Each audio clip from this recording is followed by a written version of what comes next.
Welcome to Groups This Week. As a church, we exist to help all people become fully devoted followers of Jesus. We believe doing life together is a crucial part of that journey. During this time, we're going to unpack and dig deeper into the sermon we heard this past week. Let's dive in as we continue to grow in our faith, knowledge, and love of Jesus together. Well, hey, welcome community groups. This past Sunday, we celebrated Easter Sunday. Yeah, he is risen. He's risen indeed.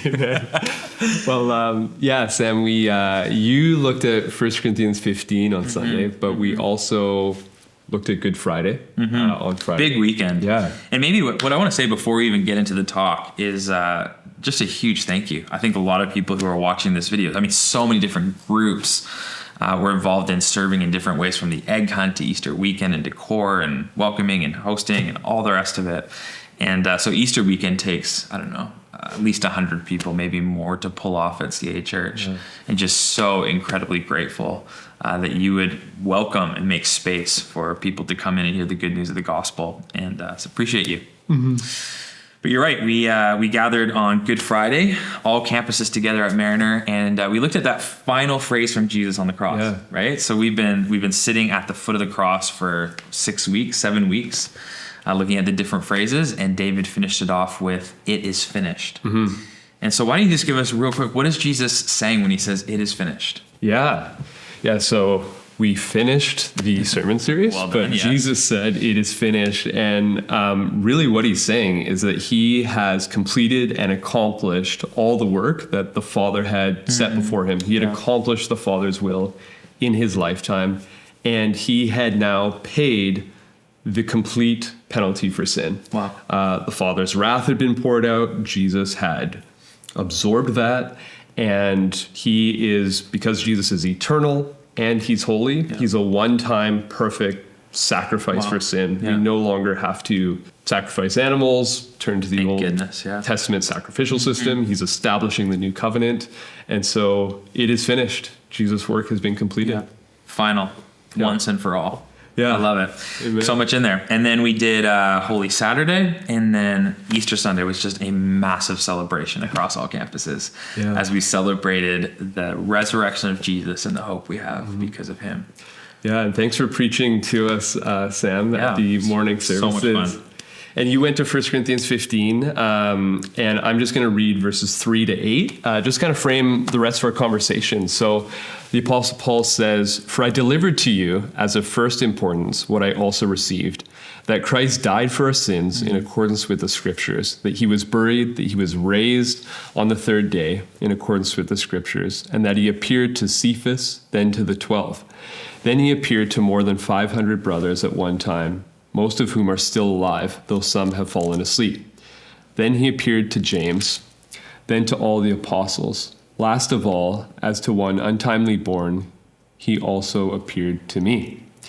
And so, the resurrection really is like the crux of the Christian faith. It's the central event. Yeah. And so it's also a stumbling block for many people. It's like, how can someone possibly raise from the dead? And so, Sam, can you maybe walk us through, just what are some of the objections that skeptics might have to Christianity, and what are some responses that we might have to those?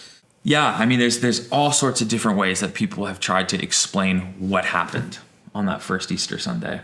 And especially living in the West, where I think we're so predisposed, we've been taught, more or less, that there's nothing more than what meets the eye, that we live in a physical world, and that's all. If we lived overseas and there was, there's in many other countries and places around the world, there's a much bigger understanding of the spiritual realm, and that there's more than what meets the eye. But anyway, as we come to possible objections or explanations of what happened, coming up to Easter Sunday, I actually just asked some different friends and family members and people I know don't follow Jesus, what they're walking into the service, what kind of questions or objections or explanations they would have for the resurrection. So one of the things I heard is that they would say that Jesus didn't actually die, that maybe he was drugged, that he was beat up and drugged on the cross and then put into a tomb, and then he woke up while he was in the tomb and revived and went on. And so to that, I would say well, we know he was killed by the Romans, and if the Romans knew how to do anything, it was kill people. And we know that from history. We know that from the text. Romans were like professional executors. And so that's how I would answer that, is just to say that Romans knew how to kill people. We can be certain that Jesus actually did die. Yeah. And I even think of like, that Roman soldier who came up to Jesus and he didn't break Jesus' legs because he saw that like this guy's dead, right? Whereas the two thieves on the cross broke their legs, right? And then they pierce his side, water and blood gush out. That's like a sign that like he's died, right? For sure. What else, Sam? Yeah, another thing that people might say happened that first Easter Sunday is that when the women went to the tomb that first Easter Sunday morning, that it was dimly lit, and so it wasn't Jesus that they saw. It was maybe James, his brother, or someone else who looked like him.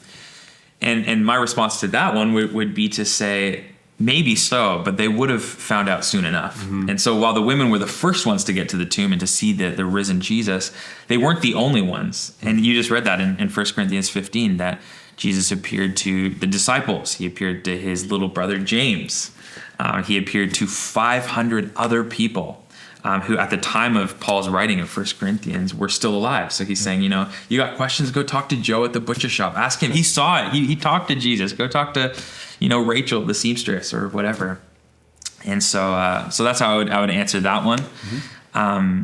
Another thing I've heard is that Jesus only appeared to people who believed in him. And Scripture itself actually says that that's not true, that Jesus appeared to Thomas, who was doubting, who really didn't believe, as well as to Paul, who was actively against Jesus. Like killing Christians. And even all of Jesus' disciples at the point of his death did not believe that he was who they initially thought he was. Yeah. They thought that all of their dreams of this Messiah had come to an end. They didn't have a category for resurrection in the middle of history, and so none of them at the point of the resurrection were believers that Jesus was divine. Yeah, Peter had like gone back to fishing. He'd They'd gone back to their life. Despair. Yeah. And James, Jesus' brother, he was a skeptic at that point too. So he didn't even believe his brother was the Messiah until resurrection. Exactly. Yeah. A couple other ones real quick. People say that the gospel accounts are biased. So how can we trust them? And to that, I would say, so is all of history. Every picture that you see has been taken from a specific angle. Another one is, lots of people would say lots of people have seen visions of their loved ones after they've passed away. And true, but the disciples and those who encountered Jesus, they would have had a category for that, for seeing loved ones, visions of loved ones after they'd passed away. But they wouldn't have called it resurrection. And even later in the New Testament, in Acts, they talk about seeing people who've passed. They say, we've seen his ghost, or we've seen his spirit, or these sorts of things.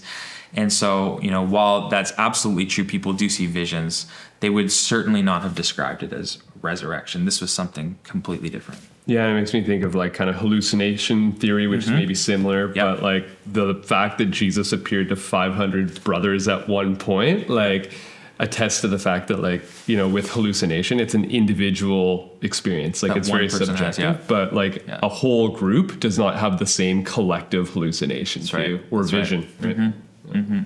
Absolutely. So there's been lots of different, we just kind of scratched the surface of it, different explanations of what could have happened. But as I've spent years studying, both of us have, in Bible college and just, looking deeply at the texts and the resurrection accounts. And I believe it happened. Yeah. And I've actually banked my whole life on the reality that it happened. Yeah. And it's one thing to like have a reasonable faith, to know that like our faith is backed up by evidence. But the resurrection also brings us hope for today, hope for tomorrow. Yeah. And so, Sam, like, how does the resurrection bring us hope? How does it bring you hope? Yeah, so for starters, the resurrection brings hope because we know that Jesus is who he said that he is. If Jesus had just died and hadn't risen again, then maybe he was a great moral teacher. Maybe. But we wouldn't be able to trust him. But because he predicted his death and resurrection with tremendous accuracy, and then it happened just as he said it would, and fulfilled all these Old Testament prophecies leading up to this moment. Because he was telling the truth about his resurrection, we can trust that he is telling the truth about everything else that he taught and said and who he said that he was. So that's a big one. I think another one is it brings hope, because we have hope for the future, for life after death. And I love the way in 1 Corinthians 15 that Paul talks about it, that big announcement that death has been defeated. He says, death has been swallowed up by victory. And he says, oh, death, where is your sting? Oh, hell, where is your victory? And this beautiful announcement of hope. And because of what Jesus did for us on the cross, because he rose from the dead, we have this beautiful hope of resurrection life. See, the promise is that Jesus isn't the only one who will rise from the dead. He's the first. But that we also will rise to be with him. Wow. Yeah, Jesus has defeated Satan, sin, and death at the cross, decisive blows. Wow. Well, thanks so much, Sam, for preaching to us on Easter Sunday and for helping us unpack just what the resurrection means for us practically. Yeah, so good. All right, well, have a great discussion, guys. We hope you enjoyed the teaching today. If you're wanting to follow along with our community group's discussion guide with your group, you can head to cachurch.ca/media, where you can find the discussion guide. Not only are there questions there related to the sermon, but there's also prayer prompts that relate to the passage or the topic that we were talking about, and practices that you can, on an individual level or a group level, begin integrating into your life to not only bring this knowledge into your mind, but to begin living it out.